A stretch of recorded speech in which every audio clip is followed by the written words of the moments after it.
जिथे गाव तिथे आम्ही. गावाकडची बातमी. या हेडलाईन्सचे प्रायोजक आहेत माध्यमिक कन्या विद्यालय तळेगाव दशासर. वाळू माफियांची दादागिरी.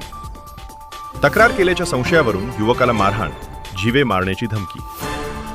माहूर तालुक्यातील हडसमी परिसरात वाळू माफियांची दादागिरी पुन्हा एकदा समोर आली आहे. अवैध वाळू उपशाला विरोध केल्याच्या संशयावरून एका युवकाला मारहाण करत जीवे मारण्याची धमकी देण्यात आल्याची धक्कादायक घटना उघडकीस आली आहे. मिळालेल्या माहितीनुसार पीडित युवक हा मजुरी करून आपला उदरनिर्वाह करतो.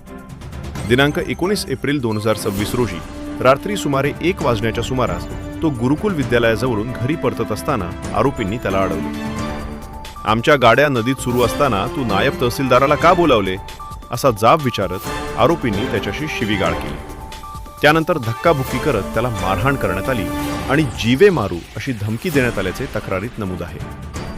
या प्रकरणी अभिषेक कदम, ओंकार अर्जुन शिंदे, समाधान बंडू जाधव आणि परसराम दत्ता हुंबे यांच्या विरुद्ध भारतीय न्याय संहिता BNS अंतर्गत कलम 351, 352, 351(1), 2 आणि 3(5) अन्वये नॉन कॉग्निझेबल गुन्हा नोंद करण्यात आला आहे. पोलिसांनी घटनेची नोंद घेत पुढील तपास सुरू केला आहे.